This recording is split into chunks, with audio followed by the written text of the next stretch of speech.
Yeah, and then Go ahead. yeah. Go ahead. Practice the intro right now. Pretend like you're starting to record. All right, let me get comfortable then. Hey everybody, hey, welcome back to the Mama's Boys podcast. This is the third episode, and I'm your host, Tommy. Today I'll be joined by your second host, Raymond, and unfortunately our third host, his schedule didn't quite align yet, but don't worry, we've talked to him,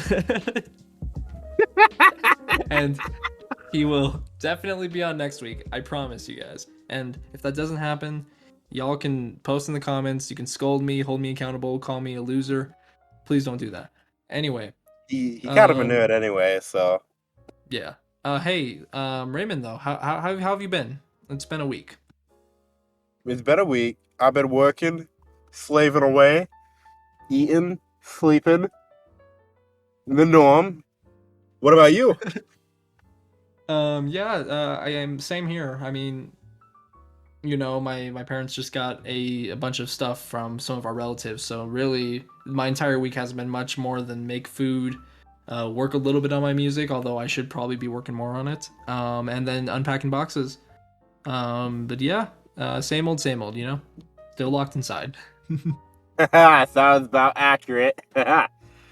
Yeah, this pandemic is really just, it's something. It really is something, and I'm just hoping it's going to be over soon, so that way we can get back to, well, I mean, I guess some people are back to normal life, others are not, but I just can't wait for this all to be over and us to look back at this like, oh, you remember when Polio 2 came out, you know?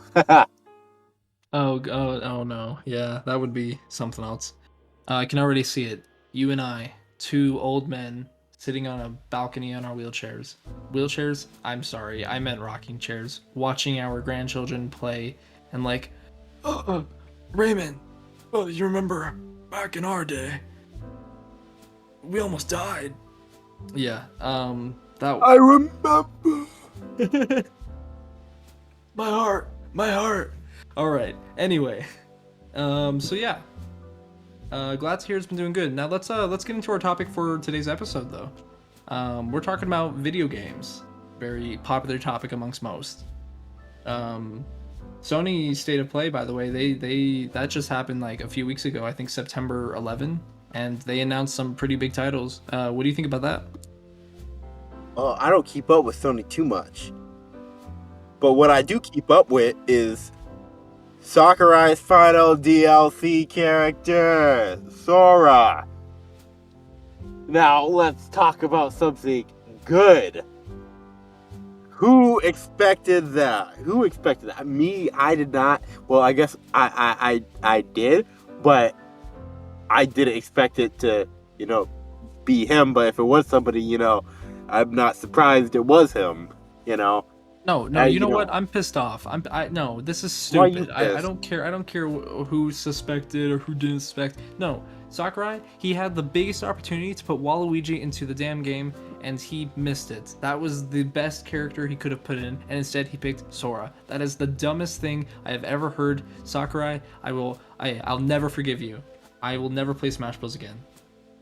Well, I don't think he cares if you do or not. You sound like a Karen. Well, guess what? No one wanted Waluigi. They just wanted him for the meme. That's And the whole point, Sakurai. though. That's the whole appeal. Nobody wanted Sora either. Well, a lot of people wanted Sora. He's the most requested character. Well, Have you watched the trailer? Sakurai no, goes I over. haven't watched it.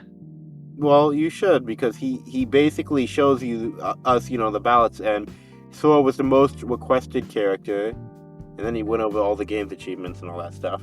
Man, But I'm what? sorry. That's the kind of, it's disappointing for me personally. I was so excited because like I didn't really follow Smash Bros at all until they finished actually releasing the game, and then they started putting out some characters, and at first I didn't think much of it, and then I actually started playing and getting big into it, and the one thing that bothered me, I was like, they got all the Mario characters, they're just missing Waluigi. That is like the one thing they need to add, and they don't add it, and I'm waiting as Sakurai is saying how many characters until his last one, and I'm thinking, okay, last one is it. Last one is the one. He's going to bring Waluigi in. He's going to do it for the bit, and he doesn't do it. Because It's no like one the wanted worst case him. of blue balls. Like oh my gosh, man, you don't even No understand. no one voted for him. If people Why wanted would him, you? he would have been on top of the ballot. People just went on Facebook and YouTube making, jokes about, oh, he should be in space. He's not going to listen unless you actually go and vote the character to the top. You know what? Yeah, you're right. But screw you. Hey, everyone listening in the comments, post which character you think Sakurai should have put into Smash Ultimate for the last character, Waluigi or Sora. And also, to add along with that, also put why you guys think it should be Sora. No, Obviously, no, you're put gonna. why you think it should be Waluigi. Well, they're not gonna do that because that's stupid as hell. But other than that, right as Sakurai-sama retires and Smash, I think obviously they're still doing the updates most likely. But right after that, he releases that character. Nickelodeon All-Star Brawl comes out with all these characters. It's Oh yeah. basically just a new Melee, but with better graphics. I would say the graphics compared to the graphics are similar to Brawl, Smash Bros. Brawl instead of Ultimate. I didn't really follow any Smash Bros games before Ultimate, so I wouldn't know. A But lot I of did. people didn't. Yeah, I did. I just checked out the Nickelodeon. What is it? All Stars something. Yeah. Yeah, and like, dude, it just looks like a copy and paste of Smash Bros. But it has Aang from Avatar. Let's go. Well, a lot of games, kind of like fighting games like that, kind of. I think they take some kind of inspiration from Smash Bros. Like there was a Cartoon Network version.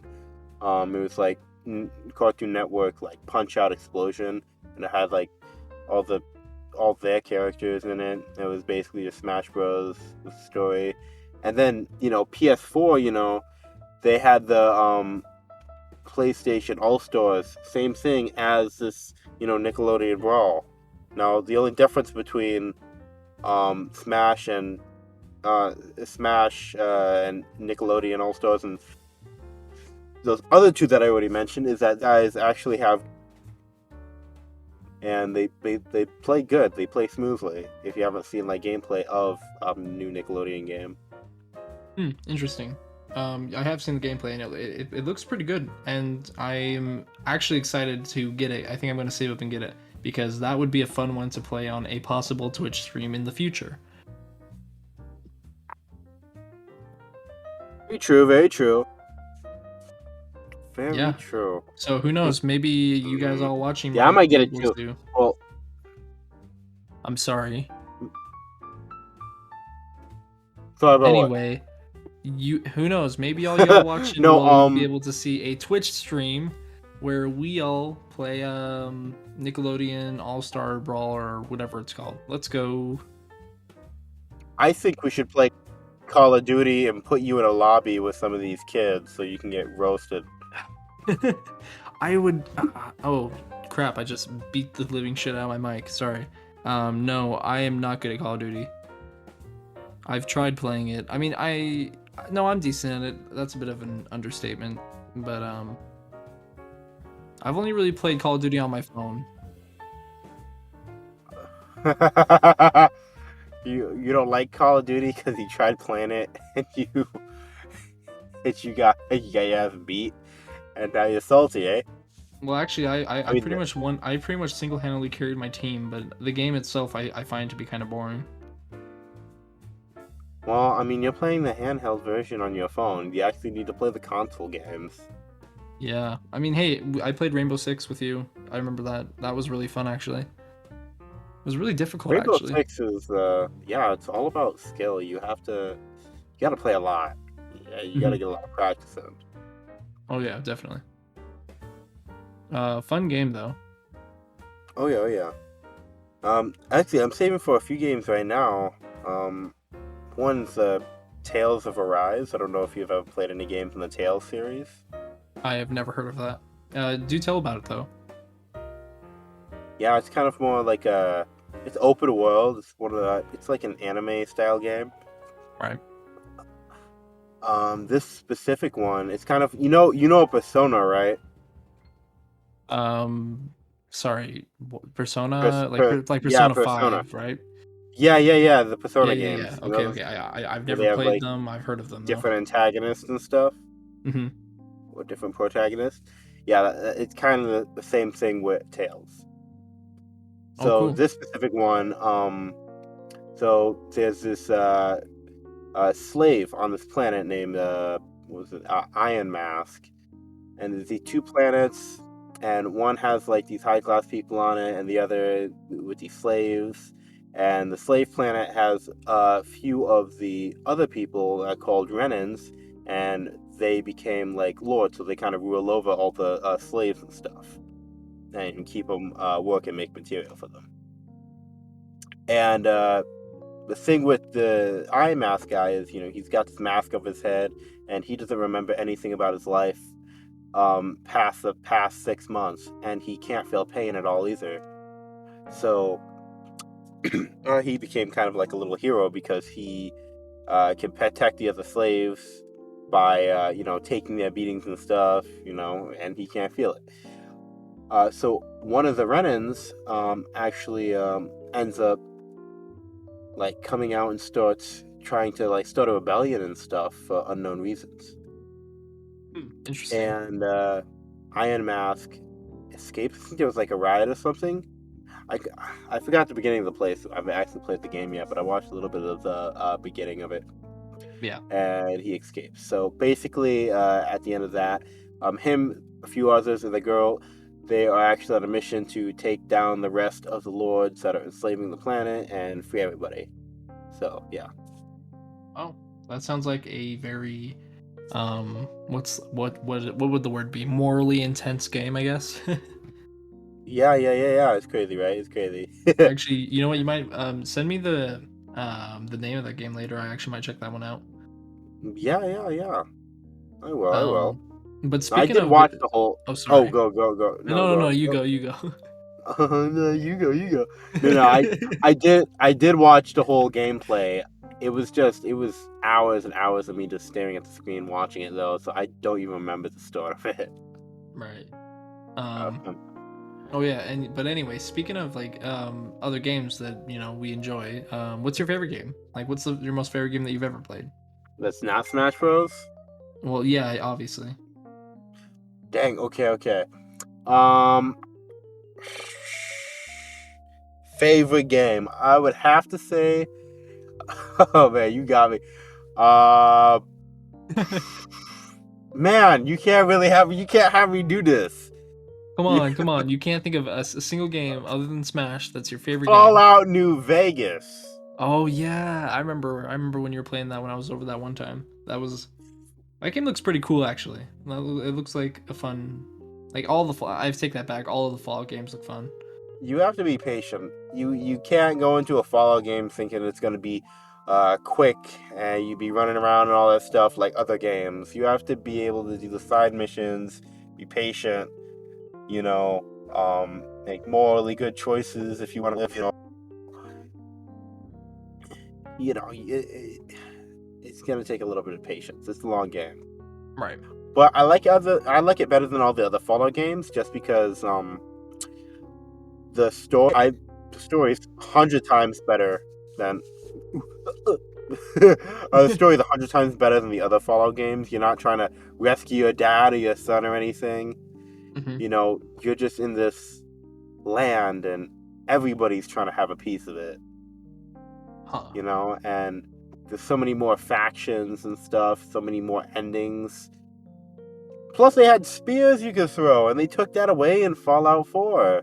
Why They would they did do bring it that? back, and I don't know, it was just dumb. But they did bring it back in Fallout 76, which was a dumpster fire. Y'all can hate me if you want. It was a dumpster fire at the start, but the updates started making it better, started adding new story quests, fixing the glitches. I remember there's this one glitch where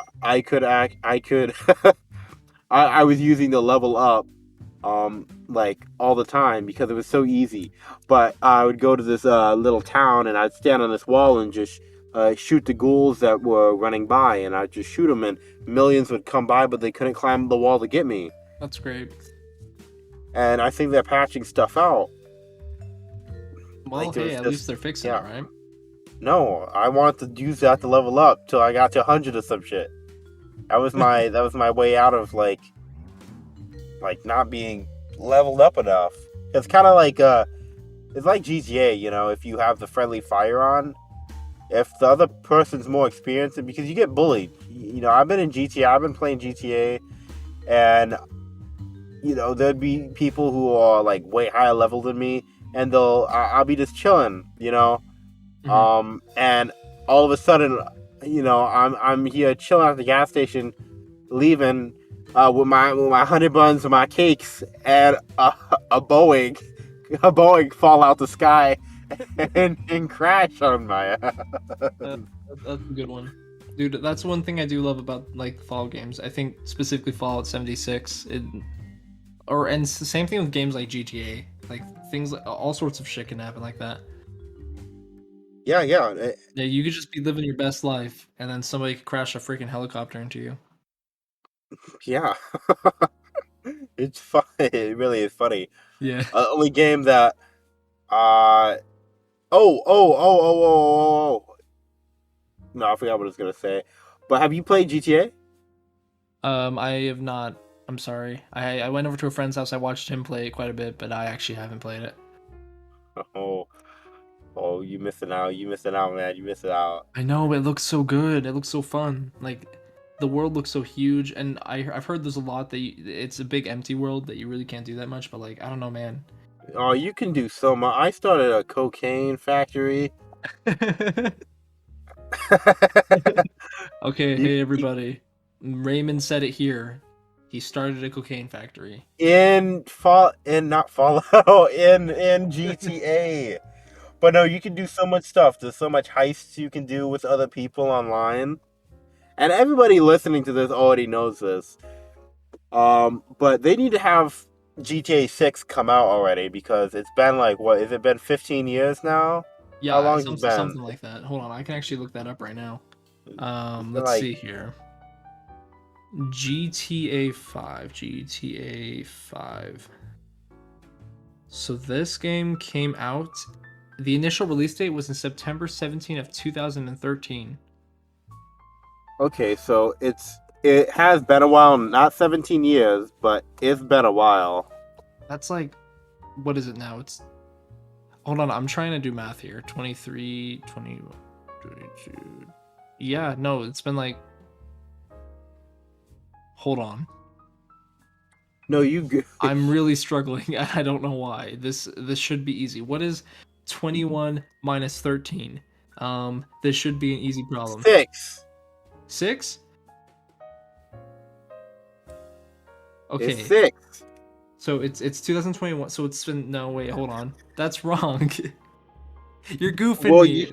You don't know, so let's move on. Why don't I know how to do this? No, it's okay. It's okay. No, 21 minus 13. This is an issue now. Oh, you know what? Screw it. I'm bringing the calculator up. I'm sorry, guys. I'm sorry I'm bad at math. You were telling me about God of War at some point. It's 8 years. It's 8 years. It's been 8 years since GTA 5 first came out. They need to bring the second game out. Thank God. I'm so sorry I'm bad at math. GTA 5's like the 5th game. Yeah, it is the 5th game. Dude. Anyway, Tommy, tell me a little bit about God of War, because I know we talked about it a little bit last time, but apparently you seem to really like it. But I want to know more about it, because everybody's telling me, oh, get a PS5 so you can play, and I don't want to. Not just for that, but Spider-Man's on that console too, the Spider-Man game, and I want to play that. So I need a reason. Oh, I need okay. more than just Spider-Man. So like, what's God of War like this new one? Like, tell me, give me a summary. Well, do you know anything about the old God of War games? I remember this dude. He bald. He got a beard. He Okay. kind of pale. And Okay. he Kratos, right? He's the son of Zeus. Is he the son of Zeus? Well, okay. Spoilers. Oh, by the way, this whole episode has spoilers in it. So if you don't want to watch it, you can go to a different podcast. Yeah, Anyway, yeah. is he the son of Zeus? Yeah, he is the son of Zeus. But he Got doesn't you, he got doesn't you. know that until I think what was it, the third game? The third game? How does he not know that's his No, he daddy? doesn't know that until I don't know. No, he didn't realize that until like a spin-off game, or I don't even remember. It's been a while since I've even actually followed the older games because the older games they're really a hack and slash game. You know, where you just run around on a platform and you just hack and slash whatever you see. You know, it's a Like conventional. Metroid? It's like Metroid, but from an up top point of view, with like the camera, and the camera can change in position and whatnot. It's kind of like do you know what the new game Hades is? Uh, no.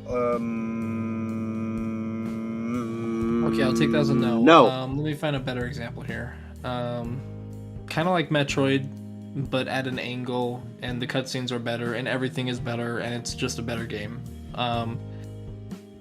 It's a lot like that, like Metroid, but it's and that was how the older games were, and they were really violent, over the top, kind of comic book like in character design and in concepts and themes. But then after they had wrapped the old trilogy up, there was quite a, I don't know, I think 15 years or somewhat pause, and then the director Cory Barlog came on board to Santa Monica Studios, and they were like, hey, we're bringing this whole franchise back with this new reboot, but it's not a reboot, it's more like a sequel, and that's the new 2018 God of War. And my god, that game is breathtaking. That game is such a beautiful game.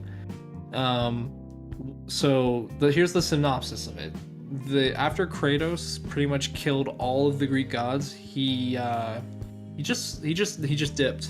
The whole world was in ruin, and he was like, screw all this, I'm going. And he just went away, and then he found himself into the Norse world, and we don't know exactly what happened from there, but eventually he just hid in the woods. He met a lady, he settled down, he had a kid, and then the lady died, and then that's where the game follows. It starts with the death of the mother. The mom is already dead at that point, and so then Kratos and his son are cutting down a tree to, burn her body, because her last wish was to bring her ashes to and spread them across the highest peak in all of the 9 realms. Because Norse mythology has the whole world tree and the 9 realms and everything.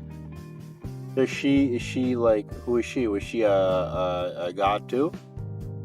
No, she's not a god, but She was just some Cali chick. well, I wouldn't say that, but you know. But yeah, so now he has a son, and this whole game is kind of in a way redemption for him, because like Okay. he was not a good guy in the first games. Like he was evidently like an anti-hero. He would kill everyone. He was just angry boy. He was like, I will have my revenge. So what is he Um, now? Now he's like old and wise, and whenever his son is stupid and like, why don't we go do this, or why don't we do that, he says like, well, actually at first he comes off as cold. His son is very like wondrous, because he's kept his son in isolation for quite a while, because he does not like gods, and he doesn't want his son to mingle with things like that, because he doesn't want his son to make the same mistakes he did. So at first, but he wants his son to be able to protect himself. So one of the first missions in the game is teaching the son to hunt. And after they finish hunting, the son can't kill the creature that he shot with the arrow, and then the father, or Kratos, grabs the knife. Pretty much, he's like, "No, finish what you started." Essentially saying like, "Hey, if you start something, you better follow through." And then he helps him push the knife into it, and then it's a big like, it has a bunch of symbolism, but it's a beautiful scene. And then from there, though, like the game is like 30 hours long story wise, and so like a lot of stuff happens. I'm not going to tell you everything because I'll spoil it, but essentially the son, he learns a lot of things. He doesn't know his dad's a god, by the way. He just thinks his What? dad How is he not really know? strong, because his Really dad, strong and really pale and. because he grew up in Wh- isolation. His Oh, dad is okay, literally the okay. only person he knows. And so then they go on this big journey, which is kind of like a coming of age journey for his son, in a way, where they have to survive and they have to deal with possibly other gods and all sorts of creatures, and it's all done in one shot. There are no cutscene, there's no loading screens, no cutscenes like that or anything. It's all one go, and it's breathtaking. Such a visually stunning video game. There's no Um, cutscenes in that game? Yeah, no, there's no. Well, there's cutscenes in the game, but there's no like clip to the cutscene, so there's no cuts to the actual cutscenes. It just like the camera moves into position in a seamless way, and all of a sudden you're in a cutscene. You have to check it Oh. out. But so sorry, I'm trying to think where I was with that. So his son though, as they go through the journey, like starts to get a little naive too at times, and he starts like showing signs that he's a lot more like his father than his father initially thought. And then his dad has to teach him, he's like, you must be better than me, like I've made mistakes and you can't do the same. I don't want that for you, because that path it's, for lack of a better term, it's literal hell. And Yeah. I don't know, it's a beautiful twist on a game series that honestly was just a crappy hack and slash. Not a crappy, but like it was just a angry, I'm gonna kill them all, and this one's just turning that into something good, showing that like, yeah, even though it looks all awesome when you play the first games, imagine being that character, and now you have a new family, and you have to teach your child how to be a good person. And I don't know, I really like that dynamic between the father and the son, but the father has a hard time conveying his own feelings, and the son is a rather he's an empath, or whatever you call him, an empathetic child. Okay. So, and spoiler alert again, once again, but how? So, does he ever find out his dad is like, Kratos? Man, I don't know if I should tell you. I say just go, you need to look that up, you need to go check it out. Okay, okay, fine. I was I just mean, do you curious, do you you like know? do you really want to know? Yeah, I want to know. Okay, yeah, so he does eventually. um so with his dad being a god, now he is also a god, right?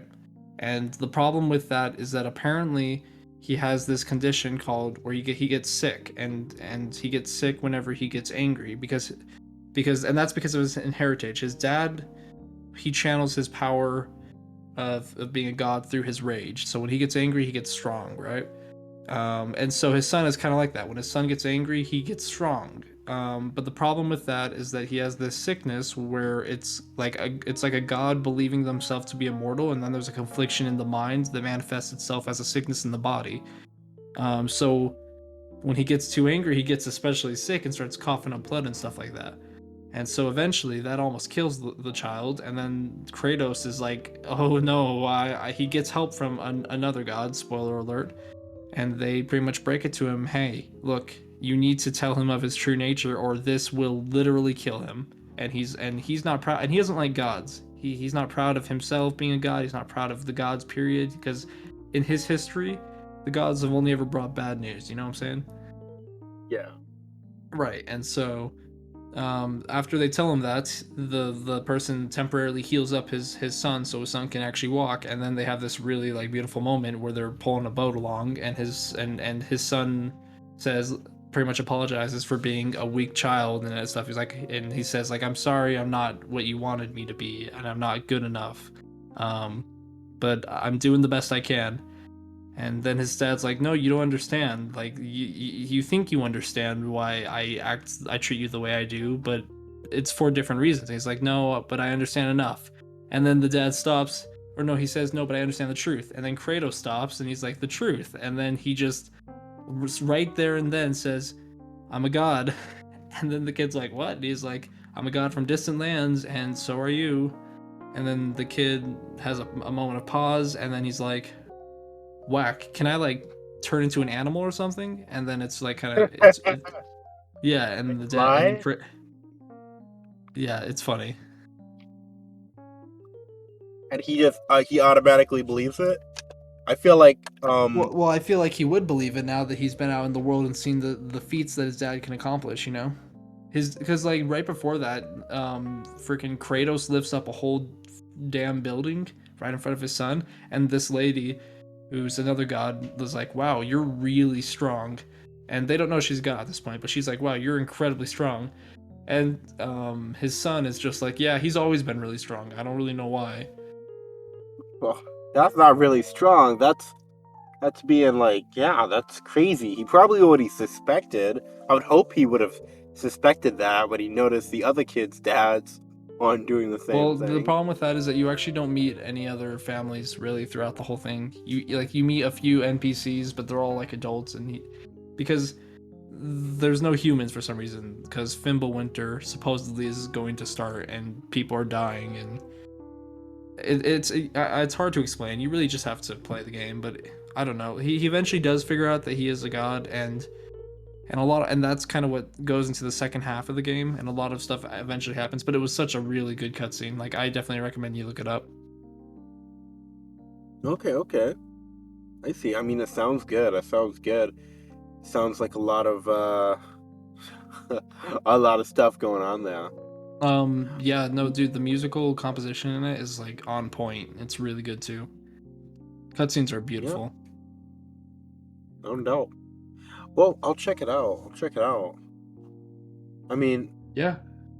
speaking about like cutscenes being beautiful though, some of the like best cutscenes in a game that I've seen are probably I would say in Xenoblade Chronicles too.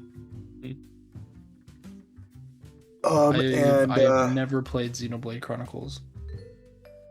oh no, you're good, you're good. Xenoblade Chronicles just this game about um how do I explain it? So there's these beings called blades, and each blade is given to a driver. Like think about it as like Pokemon, where the trainers get like the Pokeballs and they get Pokemon, and the Pokemon fight for them in battles. Right. Blades are uh, humanoid beings. Some blades are humans, some blades are like animals, some blades are like these alien-looking monster things. But either way, they're all blades, and blades are basically they come from core crystals, and core crystals, think of them as like Pokeballs, Okay. but you don't get to keep the core crystal. Yeah, it starts out as a core crystal, and the driver, who would be the normal person who would be commanding the blade, resonates with the core crystal and tries to find a deep connection with it, Right. and then breaks the blade out of it. And when they do, they basically just go travel with it. The blade basically gives them energy to fight. The blade can also fight, but it mainly transfers its ether energy to them to power them up during battles. And yeah, so it's a bit basically about those the blades and the drivers, and this guy named Rex. Rex found a blade that actually was historically a god. Technically, it was called the Aegis, and the Aegis in the game, they made the Aegis be god of blades, so the most powerful one. And he found her asleep. Thing is, there are two Aegises. One's good, one's bad, and the bad one had been awakened by somebody else, and Rex had the good one that was awakened. And they're kind of just on a journey to get the good one, Pyra, back to where she came from, which is a place called Elysium, which I think is kind of a representation of like heaven or whatever. You know what I mean? Yeah. Right. And she's just trying to get back there.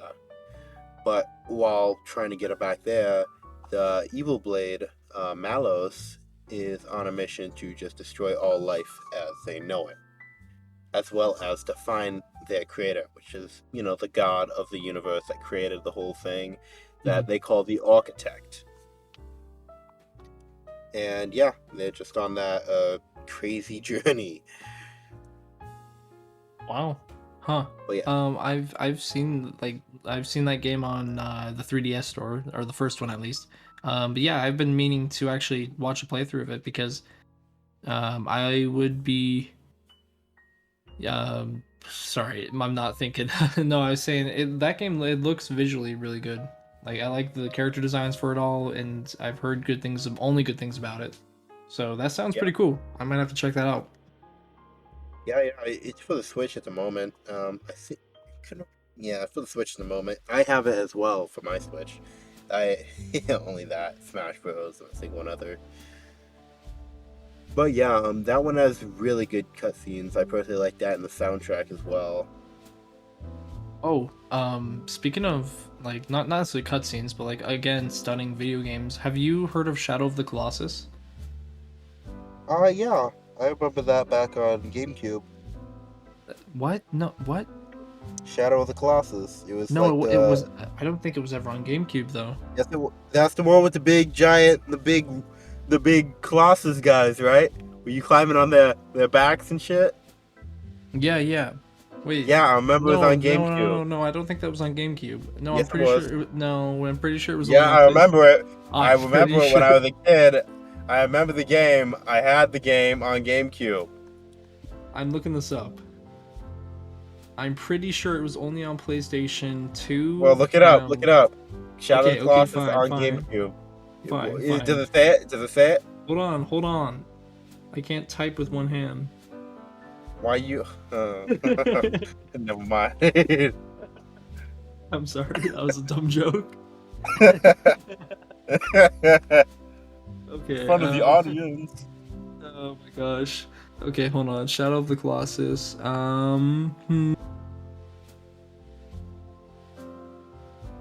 Nope. It was never on GameCube. It was only on PlayStation 2 through PlayStation all the way up to the PS4. Shit, I guess I lied. I guess you did.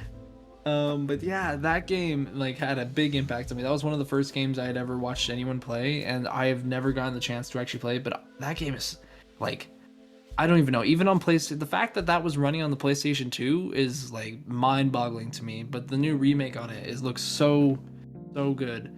Like the boss battles are so great, and I love the scale of the game. That game is awesome.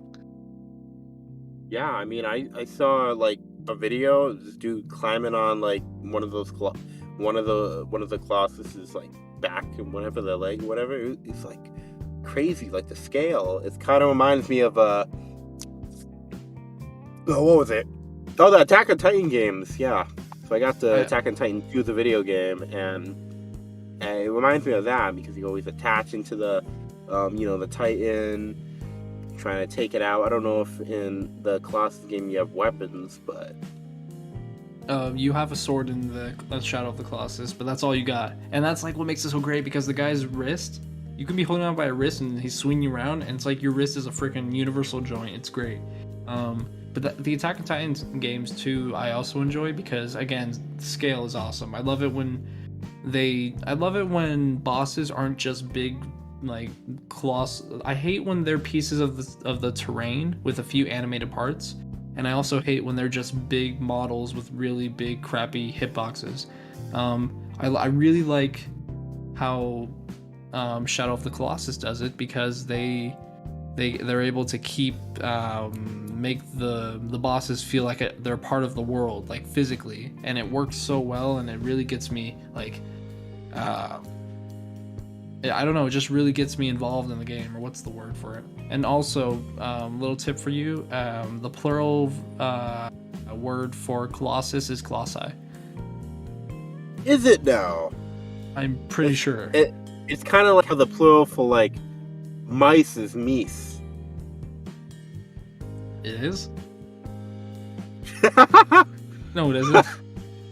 Wait, hold Yeah, on. no, it isn't. No, I'm looking up Colossus now because you're making me second guess myself. What? You're making me second guess myself here. I wasn't correcting you about Yes, it's Colossus. Colossi. I know. I the never mice said is it meese. wasn't. That's so dumb. I never said it wasn't. I was just saying. I was joking about the mice. Okay, well, can you tell me what plural of horses is? It's horse eye. No, it's horses. That was a good one. That was a good one.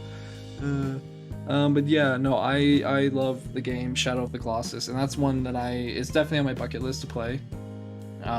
Really good game.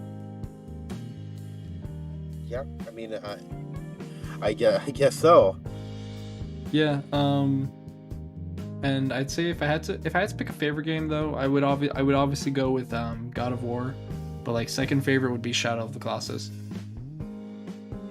Okay. Third favorite though would be Borderlands 2. Have you ever played that one? Yeah, I played them all.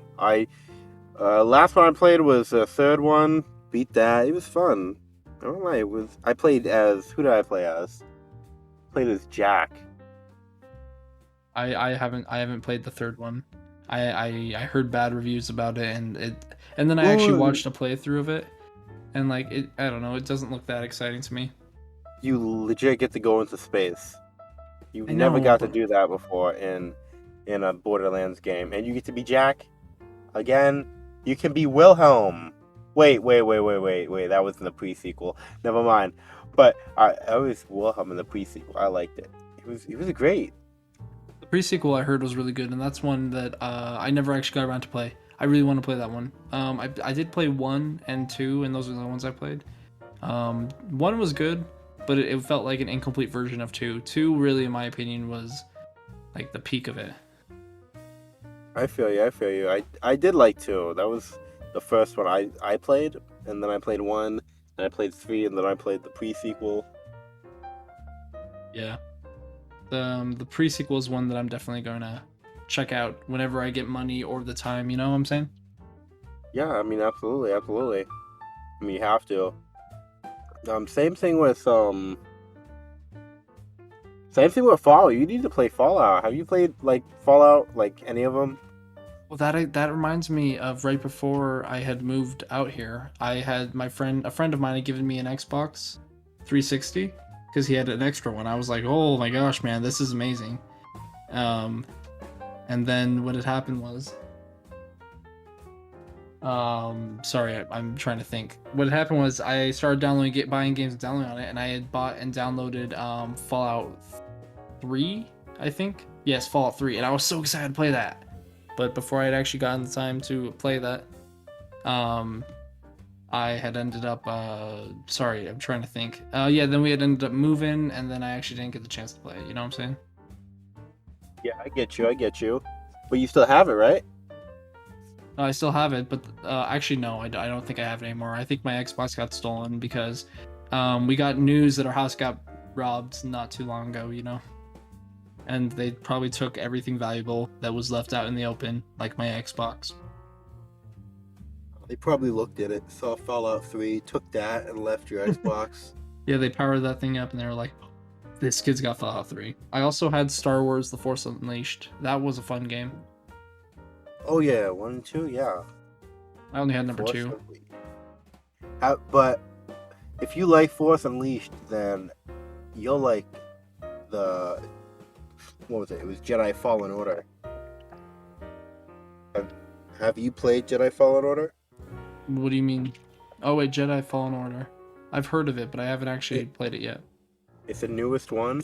No, it's not. It's not like with Starkiller. It's with this new Jedi called Cal Kestis. Is that one? But does that one follow the same continuity as the the Force Unleashed? Well, this one takes place like after Order 66, and you Oh, actually okay. get to play through Order 66. As Cal as a kid, because it happened when he was a child Interesting. with Okay. his master. So it was really sad. I was bawling my eyes out. I'm gonna check that one out then. Because like that's something that fascinated me that I wish the movies went more into, and that was the aftermath of Order 66 a little more. Yeah. So he's basically just a surviving Jedi who's being hunted down by all of the Inquisitors and Darth Vader. Mm-hmm.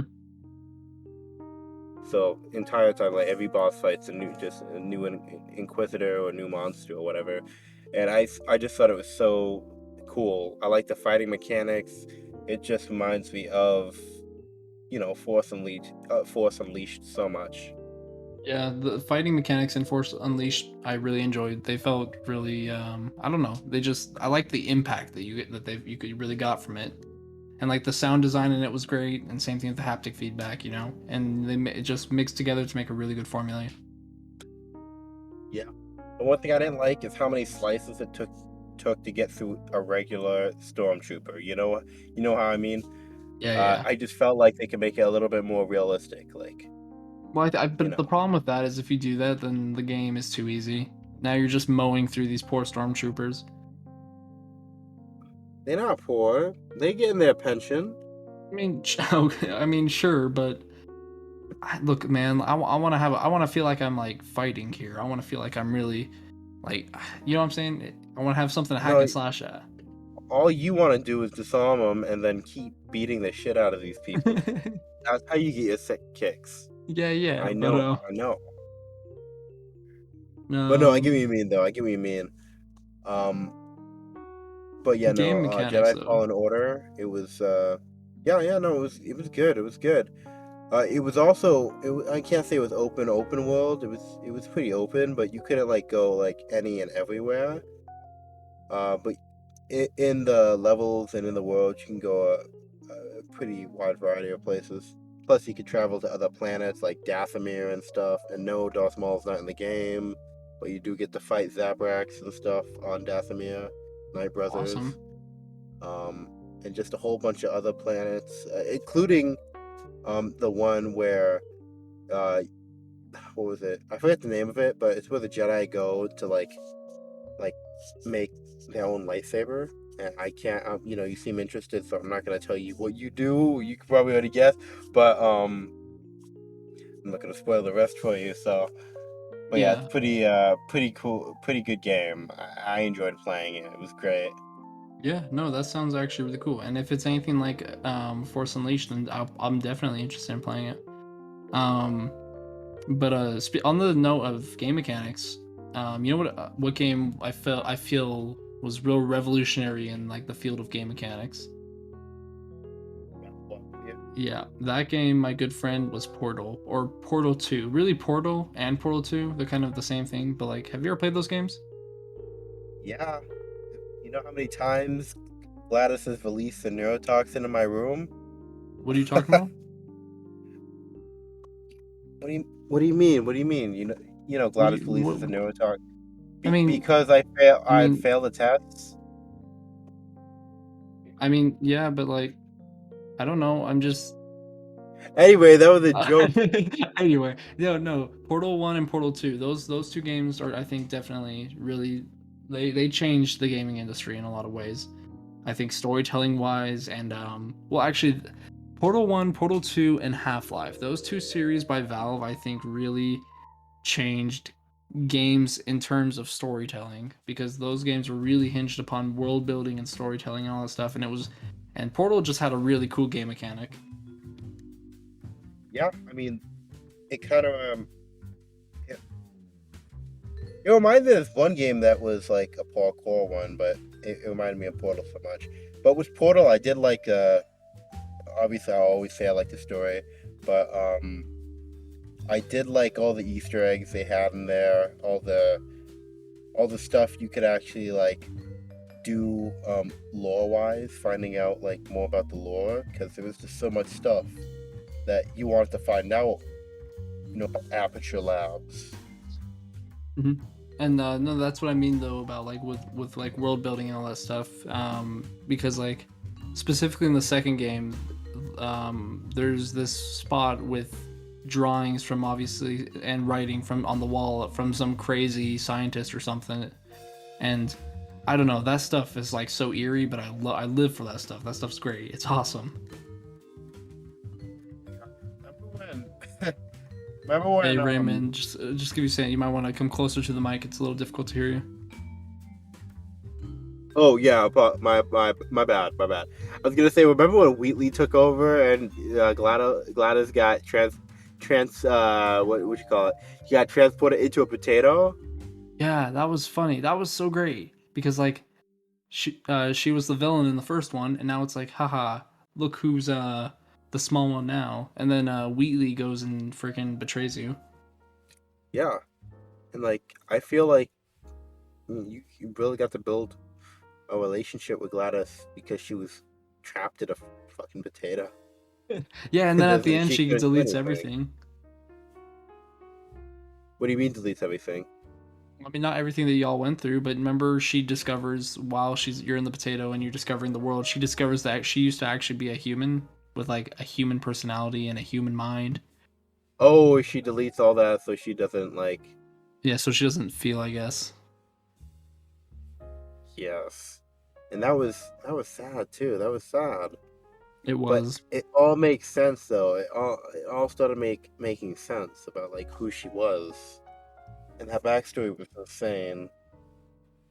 Well, yeah, her She got backstory was, I think, as a villain, her and who was the villain for Borderlands again?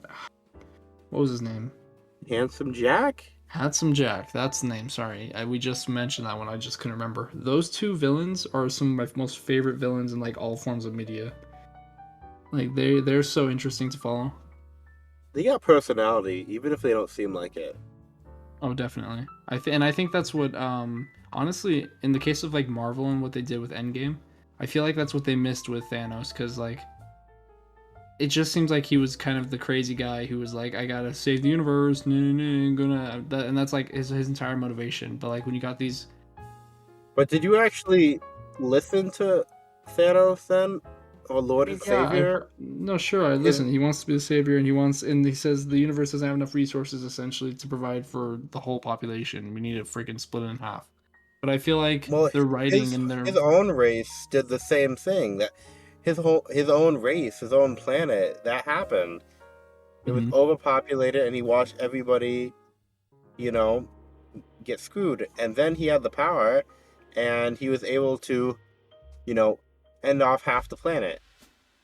Right, So sure, that but I way, mean, I feel like the portrayal of his character wasn't as good as it could have been. Um, his reasoning was all right, but I feel like give his character a little more personality, and I would have enjoyed that more. And that's why my favorite parts with Thanos was when he like it seemed like he actually legit enjoyed fighting them. I was like, oh, this guy, he's not entirely sane. it did not seem at any point in the movie like he even was happy about fighting them. Yeah, no, it didn't seem like he was happy, but except for an Endgame though, when he was which one was it? I think he was fighting Thor and he was fighting Thor, Iron Man, and Captain America all together, right? No, he was laughing at a few points of that, and I was like, oh, he's enjoying this a little more than he probably should be. Well, that's not our Thanos. Our Thanos died at the beginning. They cut his I head mean, off. That was young yeah, you're right. Thanos. He was bloodlust Thanos. I guess that's true. Older Thanos was already in retirement, crippled arm and everything. He was past his prime. Crippled head. Yeah, no, like older Thanos, he had many opportunities to kill all of them. He could have killed Iron Man when he was in the Hulkbuster. He could have freaking snapped, and Thor and Hulk would have been split in half. But so many times that they actually all fought, he refused to kill it. He just did not. He always found a way to stop them or hinder them without killing them. So that way he could go get his stones. Yeah, but I feel like that part of that was just Disney trying to avoid an R rating. Okay, but that they okay, but he legit pulled the stone out of Vision's head and he died. I don't I think mean, that was. I do yeah, but I not think think that the was excuse because it there, I had think Gloria Disney's stuff. excuse there was that he was a robot. He still was. I get what you're saying, but there've been plenty other deaths in the Marvel universe while Disney's owned it that were pretty gruesome. That's true. N- Yeah, I might be overthinking it then. No, Thanos didn't want to have to kill them if he didn't need to. He was going to end like half the people anyway once he got his stones. And he Right. did it too. He wasn't gonna sit there and do a monologue, He did it immediately. He had him. Once he had him, Yeah, that was whack. he really was. I didn't even think That was such a cliffhanger to end it on too in the theaters. he really was. Because I didn't read the comics of that one, so I was really I was shocked. Yeah. Sorry, I don't know how we got onto Marvel. Oh, we were talking about video games. I was going to tie. I was going to tie. I was going to tie this back to Halo. How are you gonna tie this back to Halo? I don't know. I don't know. Okay. Speaking of aliens from space, in Halo, you shoot a lot of aliens, right? But did you hear about Halo Infinite? Yeah. What are your thoughts on that one? Well, Halo Infinite, and this is after Cortana took over the universe in the last one, right? After that cliffhanger. Right. Yeah. Okay. Well, I just want it to come out. Is it out already? It's not. I think they delayed it again. Oh, they're gonna pull a Cyberpunk. Okay. Yeah, because what had happened was in the trailer, the gameplay trailer, it looked really good, right? And then they had a 10-minute demo or something that people could play, and it looked like trash. Like it unironically looked worse than the last game. And people were like, "What the hell, guys? What's happening here?" They haven't difficulties. Sorry, what was that? I was saying they were having some technical difficulties. Yeah, no, they were definitely struggling. You could see with some of their motion tracking on the actual characters' faces as well. Because they did in one of their boss fights, they showed like this weird creature character, and in all honesty, it didn't look all that great, you know. Yeah, I mean that's the case with some games, you know. But it's disappointing that that's happening with some of these AAA titles or whatever you call them. Because like there's such a huge amount of budget going into these things, and so and with all that and the brand behind them and everything, you'd expect a really, really good product. But then you get something like Cyberpunk, and people are they lose their money for nothing because they're pre-ordering. And that's why I say don't pre-order video games. That's the dumbest thing you could ever do. Some people do it because they trust the studio. Like me personally, I pre-ordered Anthem, and it was ass at the start. No, actually, I got the demo. Sorry, I got the demo for Anthem. I didn't like it. I pre-ordered. What was it? It was Just Cause, Breakpoint, because I just finished Just Cause 2. Right. What was it 2? Yeah. Was it 2? Yeah, it was 2. It was 2. Or was it 3? Whichever one it was the one with the Bolivian cartel, and you had to take down all the heads of the cartel. I like that one because that was so detailed. Because they have the head of the cartel and the other like underlings under him, and then the ones under them, and you had to take them all out one by one. And there was just so much stuff to do. That sounds pretty cool. It really was. After the podcast here, I'll probably listen through it again and go through some of these games and look up some of the ones that you talk about, because lately I haven't found too many games that I've been interested in, except for Deltarune Chapter 2. What was I going to say though? I just thought of a really good game, and I forgot it. Pre-ordering. That's what I was saying. So yeah, I really like the Darksider series. I'm pretty sure that's what it's called. Not so much the first one, but the second one is really cool. You know Darksiders? That like Saints Row? No, that's like the Four Horsemen: Death, War, Fury, or something like that. Shoot, Nick Fury in the game? No. Fury is like Fury and is like, Fury as in rage, and she's one of the Four Horsemen. Oh, okay. There's 3 games, and the second game, in my opinion, is the best. That one of my best friends in like the entire world had introduced me to that at back when I was living down there in Washington, and that's just kind of stuck with me. I watched a lot of playthroughs of that game. I was actually going to pre-order the third game, but I ended up not having enough money to do that because at that point I was in poverty, and then yeah, no, that game came out and I heard that it wasn't entirely great. Or I didn't hear it was bad. I just heard it wasn't as good as the second game, so it didn't really live up to the hype. Got you. Huh. Yeah. That's crazy. I saw somebody else talk to me about Darksiders when I think with a coworker or something. I mean, it must be good. Is it? So is this like a first-person shooter, or what is it No, like? no, it's kind of like a hack and slash. It's a hack and slash game, but it's a third person hack and slash. So uh, oh, I don't know if it's like No, Destiny's more like a. Well, it's kind of like Destiny. Isn't Destiny also a third person, like behind the person you run around and you shoot? Yeah. It could be. Well, I'm pretty sure you can change up if.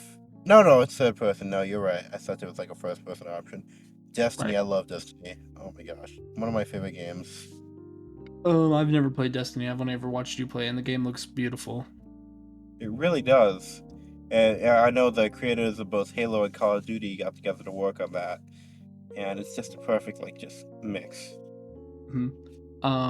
But yeah, no, Darksiders. It kind of it's a hack and slash game, kind of like Dark Souls, where you're behind the character, you run around, and then you fight. And there are three games. The first game is, um, well, actually, I don't know the name of the game. It's just one, two, and three. But the first one, the protagonist is War. That's who you play as. War, one of the four horsemen. Then the second game you play as Death. Then the third game you play as Fury.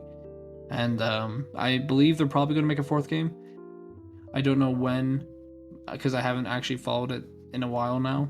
But I'm excited for when the fourth game comes out because I want to. I need to rewatch all the other games, catch up on the story, and then see where it goes from there. Because I haven't followed that stuff in like I think what 3 years now. Oh, okay. But yeah, I don't. But then other than that, I don't. I can't really think of any like new titles recently that have. But well, the only new title I can think of is that Sony just announced the God of War #2, and I'm so excited for that. Other than that, though, I can't think of any new titles that really interest me that are keeping me, you know, on my toes, if you will. Yeah, no, I get what you're saying. I get what you're saying. Not too many. No, I mean, not too many are really doing that and making me feel that way recently. Well, besides Tales of Arise and the new Lego Star Wars video game that's going to be coming out. Hmm. But yeah, no, other than oh, and of course, Fire Emblem Three Houses. I can't forget about Fire Emblem. Love Fire Emblem.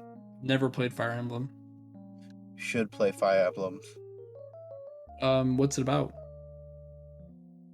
Oh, well, each game is like set in a different time and has, you know, it can be about. I think the last one. Okay, well, Three Houses is about these kids and they get sent to. What I think it's like this monastery, which is kind of like a school, to train them how to fight and just be leaders. So there's three houses. You have I forgot the main names, but you have the Golden Deer, which is run by Claude Van Regen, and they're like more of like a rebel alliance kind of like kingdom. They're not even like a kingdom. They're more like just a resistance of fighters led by Right. Claude's grandfather. And then you have the main kingdom, and I forgot the name of it, but it's run by Dimitri, and he is the son of the king that runs that and controls that, as well as the church that everybody is actually a part of and believes in the faith is actually under that kingdom as well, and it's run by Rhea, this lady uh, who's actually a god basically. has lived for a Oh. long time, but she kind of has everybody under the guise that she's just a normal priest. She's a daughter of the god, Mm-hmm. but really she actually is um, the spirit of the spirit of the god. Though, but it gets confusing because the spirit of like the original god, like at the beginning of the game, you see that the god Solstice, she actually came from space or whatever, and I don't want to get into that. That's gonna get so confusing. Yeah, I'm you've lost me after. anyway. And then there's a third house called the Black Eagles, and led by Edelgard, and they're really just learning how to become leaders of their own prospective kingdoms. Little does everybody know, Edelgard just wants to take over so that way she can unite everybody under one, empire. Right. Dimitri doesn't want that. He wants everything to be run under just, a kingdom. And then Claude wants everybody to be independent. So Right. there's a little fight and turmoil over that. Now, where the player comes in, the player is this person named Byleth, who actually has a piece of the god in his mind, so he's always talking to her throughout the game and stuff. Hmm. And him and his dad, who's a what you call a mercenary? Mercenary, yeah. And yeah, they get attacked, and the leaders of the houses, they come and rescue them, and they take them back to the monastery. And that's how they kind of get introduced to Rhea and everybody and get involved. And they end up having Byleth be the professor at the university, so that way he could, get some stuff done that's useful. And yeah, it kind of goes from there. Hmm. Wow, that's Whole game's just about stopping Edelgard from just taking over. right. That sounds confusing, but Yeah, it I do guess be. It do be. It makes more sense when you're playing it. yeah, I'd imagine. Huh. Well, cool. By the way, though, have you fought? I was sorry, I have a recurring thought about Deltarune again, but I was gonna say, do you follow any of that, like Undertale and all that stuff, or no? Fans join Smash. That's the only thing I know. Oh, that's all you know about it then? Yeah, pretty much. So tell me about it. Who is Sans, and well, what the heck is all this? That's a good question. Hey, after this episode's done, all you down in the comments, why don't you tell Raymond who Sans is? Anyway, yeah, so Sans, you know what? I'm not going to tell you Sans is because Undertale is a long time ago, and you need to go watch a playthrough about that. But essentially, a quick rundown, I guess, of him would be he's a really chill dude on the surface, right? And he's just a normal guy. He's a skeleton, obviously. He's just a normal, chill skeleton who makes jokes, and he's kind of goofy. But when you do the genocide run, which means you kill everyone in the game. Being a chill dude. No, he's a chill dude. He killed everybody in the game. No, he doesn't. He doesn't. So there's two ways you can play the first game Undertale. There was the pacifist run and the genocide run. Well, actually, there's also the neutral run, but I'm not going to go there. In the pacifist run, that's what you get if you spare everyone and you make friends and stuff like that. That's the good ending, right? And then and then there's the other one where you just straight up kill everyone, and that's the genocide ending. Sans is two ways, based on the ending. In the pacifist ending, he maintains a pretty chill personality. He doesn't really care about too many things. The most ominous thing he does is he threatens, he threatens you once. He says, "Hey, I could easily kill you," pretty much. And everyone was like, "Oh, what does that mean?" And so then the genocide ending comes around, and then he's literally the last boss that you really fight that puts up an actual good fight against you, and it's the hardest boss in the whole freaking game because he is really strong. And it's not even that he's strong. His attacks do 1 damage, but they have poison attack, meaning they slowly deteriorate your health. Oh, got you.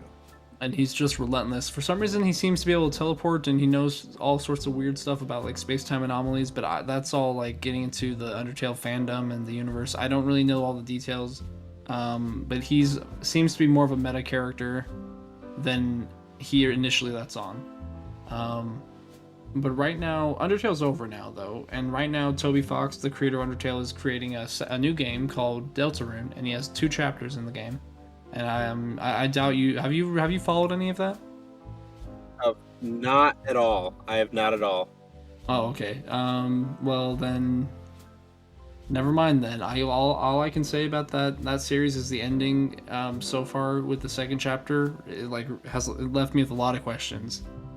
Had a really thought invoking ending that made me think, oh boy, stuff's about to go down. You know. I mean, absolutely. I like games like that. I mean, to be honest, those cliffhanger ones where they leave you and then the game ends because you get so pissed, but then you realize they just confirm in game 2. It's not a same game though because Toby Fox stated he's making, or he didn't state, but in the game it shows that there's empty slots for every chapter of the game, and there's 7 empty slots for chapter 1 through 7. And so far, he's only made chapter 1 and 2. The next chapters, I don't know when they're going to come out, but I hope they don't take as long as chapter 1 and 2 because the gap between chapter 1 and 2 was 3 years. And so, yeah, I don't want to have to wait Dang. for 7 times 3. What is that? 21 years? Well, that's 4. Wait. Yeah, that's 21. Welcome to the Mama's Boys podcast, the podcast where we can't do math. What is that? What is math? I don't know. I can't read. I can't speak either. What? Hey, we're like those 3 monkeys. Anyway, speaking of ending, it's we've been going for quite a while, don't you think? Man, you really trying to get us out of here. Yeah, no, we bet. Well, guys, thank you guys for tuning in to the Mama's Boy podcast for this week. We are happy to bring it to you. If you have anything that you'd like us to talk about, have any questions for us that you'd like us to answer on the podcast, we'd love to do that. We hope to get streaming here in the next, soon. That's all I'll say is soon. I'll say within the next month, right? Nah. Sooner than that? Maybe. Yeah, we'll see. Maybe later. Yeah, no, it's coming though. It's coming. Oh yeah, you already know. But yeah. If you guys want to watch this on YouTube, then check out the links in the below. All the socials are in below too. And yeah, you guys have a beautiful rest of your day. Yeah, see you later. We're also illiterate. Why would you say that? Why? To follow us below. All right.